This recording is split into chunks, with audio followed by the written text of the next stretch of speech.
with my words of wisdom to my mom, Gigi.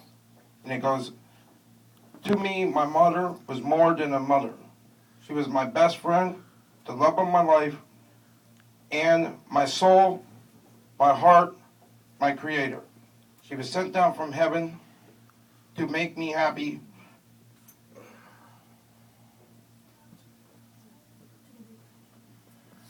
It's all right.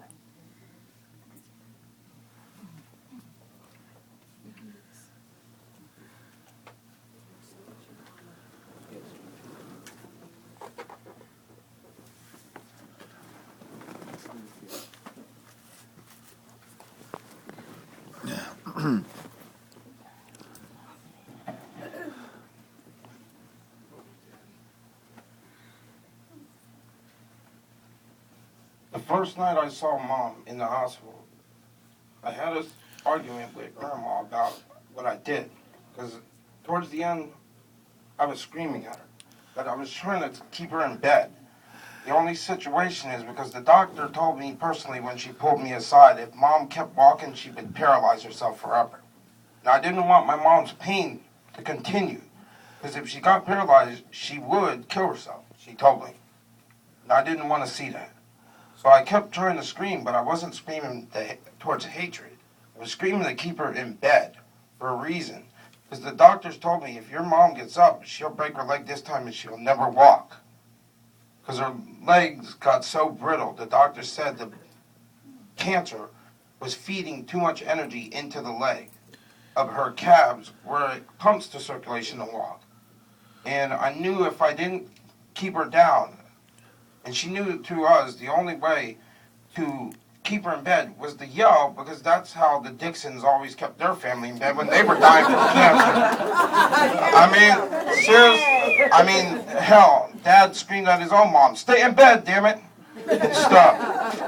Because, you know, in both sides of my family, my grandparents' family, on both sides of their family and on both sides of my dad's family, they all had cancer and stuff. And it was just hard to, you know, deal with losing my uncle, but then to turn around and realize the next person in my family, in my life, would be my own mother, my creator of my soul. The woman who brought me life, that was my angel sent down to create me. And she knew that I needed to make her happy like she gave me.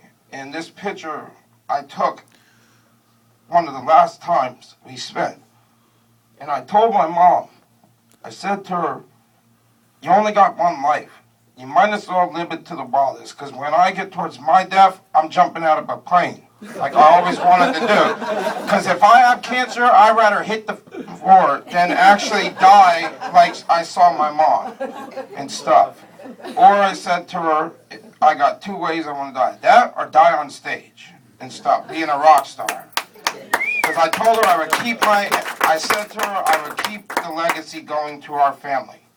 You taught Jordy and you taught me how to play the drums, the guitar, the bass, and the keyboard, originally on piano. And I would keep that going, but she knew every time we met somebody, we could talk to them and they would fall in love with our souls because of my comedy and her comedy and stuff. But we also know, because she would always tell me, I know deep down inside these people are thinking after a while, do they ever shut the hell up? Because I inherited my mom's ability to talk your damn head off, which you can see right now. But she knows she wants me to talk your damn head off because I can feel her here. But the last words I said to Mom when she was in the hospital, the night she died, after the family left, was before she went, a nurse walked in and checked her blood pressure and showed me what it showed. And it said her pressure was at 54. It dropped from 100 to 54. Her heartbeat was pulsing at 185 miles per hour. No, on the machine I saw it, the nurse said it's too high for someone who's in a coma, because she can wake up out of a cardiac arrest and scream and then die. Because my doctor friend told me he had to pull the plug on his own mom, and she went that way. And still today it freaks him out. and stuff. But I knew she was in pain when I saw her and stuff. And I said, Mom, I will love you more than anything and anybody in this world forever. I will always miss you and stuff. And I know that you wanted to be here to see me and walk me down the aisle on my wedding day to give me away. And that you wanted to be here to see me have kids and become a grandma. But I see in your heart what really is meant to go. I see that you're in pain. And I see that not only you're in pain, I can see tears coming down from your eyes in this coma. I love you, Mom, but it's time to let go. It's time to let your father and your brother, God and Jesus, take you away to the other side so they can take you to a better place, which is heaven. I know you'll be watching over my family when it comes time for me. I know you'll still be watching over me and Dad, your mom, your father, and your sister, and your brother, and the rest of the kids.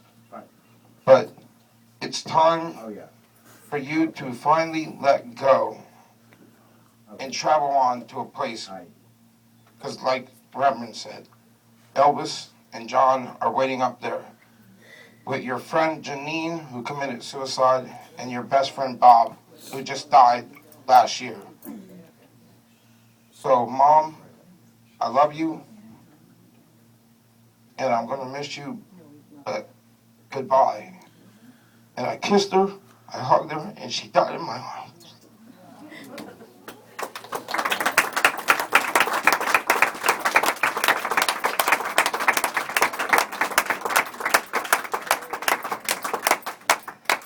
I just want to thank everybody here. I don't talk a lot, but Gigi and Dougie did all the talking. So I just want to thank everybody that came. Gigi would love to see everybody here, and I appreciate what you've all done for us and the family. Thank you.